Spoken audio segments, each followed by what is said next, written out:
have had the privilege of serving Mother Emanuel now for a little bit over 4 years. I'm in my 5th year now.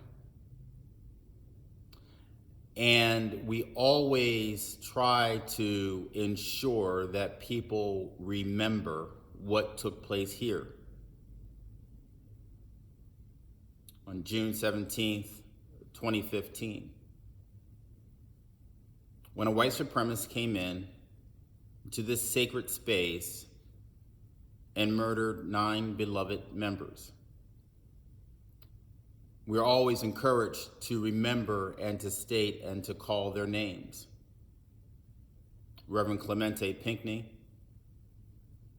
Reverend Daniel Simmons, Sr., Reverend Sharonda Coleman Singleton, Reverend DePayne Middleton Doctor, Myra Thompson, Ethel Lance, Susie Jackson, Cynthia Graham Hurd, Tawanza Sanders, 9 beautiful human beings who were murdered at the hands of a white supremacist. And the families demonstrated immense love and forgiveness. And there's a word that we need to remember, which is empathy. In October 2020, we find ourselves at the intersection of 2 pandemics. One global pandemic known as the coronavirus, COVID-19, and another one is racism that has been plaguing this country for over 400 years. And I am sure, like many of other Americans, we kind of are just tired and ready to say enough is enough.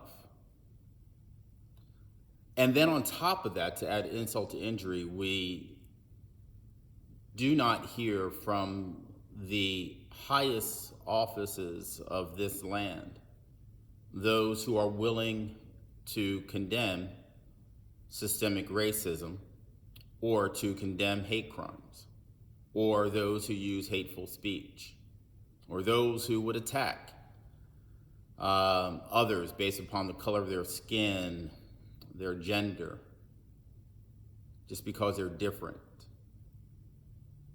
I want to make it really clear that hate has no place in this country. We should be able to meet each other on the basis of our humanity. We should be able to, as opposed to extenuating our differences, we should look for ways to come together, to not be so polarizing. There is that wonderful word that we use a lot, but we do not necessarily display it, that word of love. Love, which is always stronger than hate. Love shows empathy. Love says, let me help you, even at times when I don't understand your struggle. Love says, let me get to know you for who you are.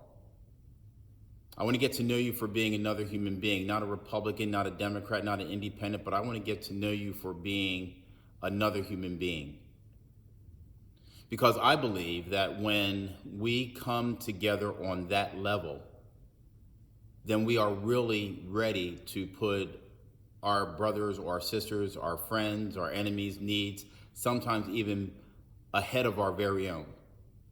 And when we could do that, then we could draw closer together. And I know that even in this political season, there are so many who continue to accentuate the differences.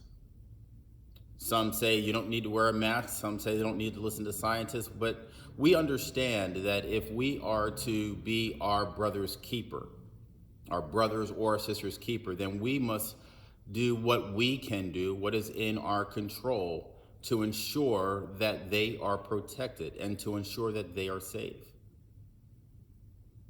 As I've said before, hate has no place in this country. We must learn how to meet each other once again on the basis of our humanity.